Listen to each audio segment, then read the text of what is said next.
If you are not barefoot, then you're missing out on these 4 things. By the way, this is part of a larger Barefoot series that you can find in a playlist somewhere there. Number 1, if you are not barefoot regularly, you are missing out on developing functional strength and coordination in your lower body especially. And this puts spring in your step very literally. It also, if you have good form and everything, prevents bunions and treats bunions if you already have them. Same with flat feet. Functional strength and coordination is not just good for your muscles and your posture and everything. It is also good for the bones themselves as they get impact and everything. They get strength adaptations, and then you develop stronger bones, which is good news too. When you're moving around barefoot, you are not only developing more stability in your hip, knee, ankle, and toes, you are also developing more mobility in these joints naturally. Just by playing around, you will notice increased mobility if you are regularly barefoot. Now, with time for these adaptations to come to place, with all of this extra strength and coordination and mobility and stability and whatnot, basically you feel like you're in good standing. Very literally, you have a good foundation to live your life from. Simply by practicing being barefoot in the right way, you are naturally going to have to work on improving your posture and your movement patterns associated with your core, your hips, your knees, your ankles, your feet, and your toes. The whole package, you gotta work on them. If one of those links are weak or malfunctioning, then you're not going to be able to play barefoot, at least without hurting yourself or something. So that's why that's important.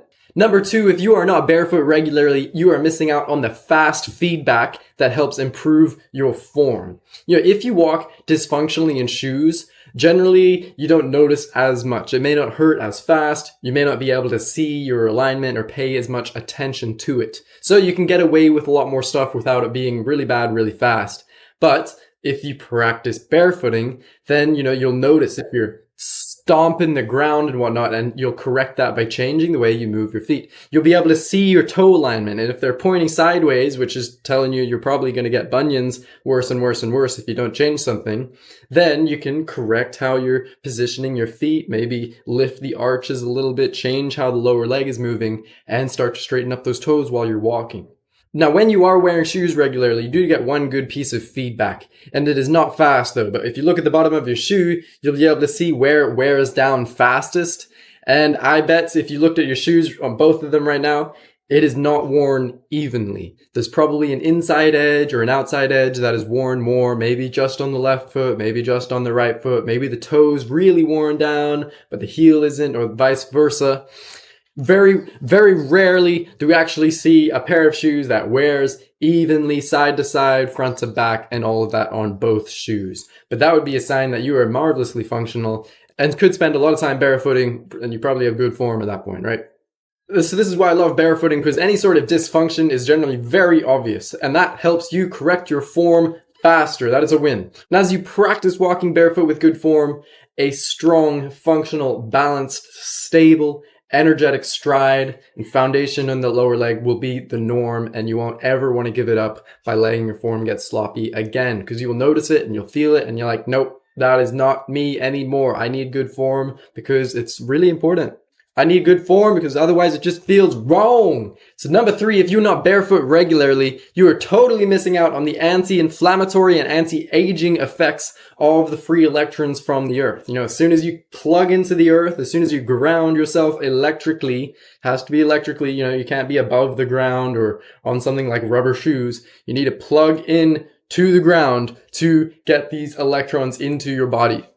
Soaking in these electrons from the earth helps fight that chronic stressed state, so our whole body can just have a little break, and this tends to improve our mood, increase our rate of healing, and all sorts of wonderful things associated with this. Is whole body health healing that shows to really prevent chronic stress diseases in particular. If you want to learn more about the details on this specifically, then I made a whole bioelectrics video about the real effects of earthing on our bodies, and you can ask me for that in the comments and I'll send it to you.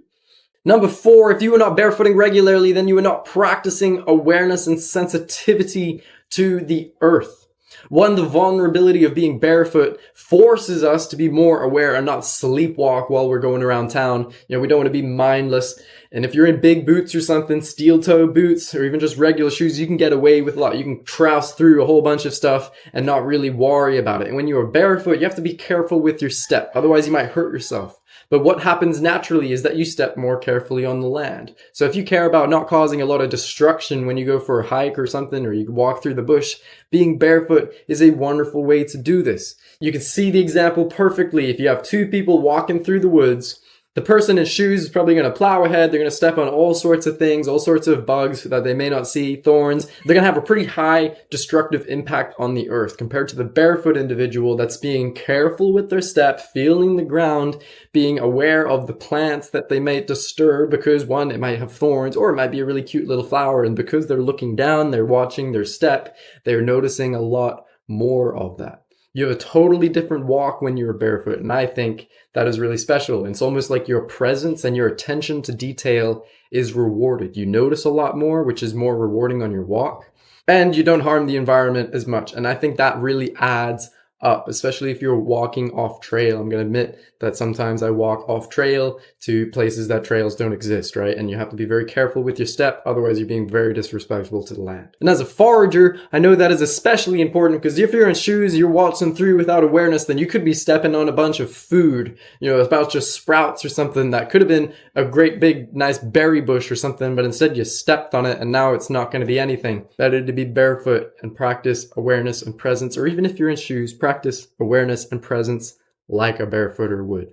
On a more personal note, if you are wearing shoes, then you miss out on noticing the texture, the temperature, the moisture, the feeling of the ground. These are really interesting experiences. You wouldn't want to just totally be blind to all of these experiences of texture on the ground, different rocks. If you're familiar with reflexology and foot massage and everything, if you're walking across rocks, then it's almost like a foot massage on the go. It's absolutely wonderful. And I think that reflexology has a real effect. I like walking on gravel, on different surfaces. And I think that does a lot to the body through that reflexology nerve relationship. Another thing, if you're wearing shoes all the time, then you are going to be missing out on the feeling of being grounded physically, electrically, psychologically, because you're practicing awareness and mindfulness and all this stuff, emotionally, and spiritually even. When you feel plugged into the earth, then it's a whole different story. You feel way more grounded, holistically. That is something I value a lot. I know that sense of being grounded on multiple levels definitely changes how I show up in my relationships, the decisions that I make, how I feel internally on the day, and the type of life I'm going to be creating. That is important to me. That is just one other reason why I love to be barefoot. If you enjoyed this video, please like and share it. And you can also find more barefooting videos in one of these places.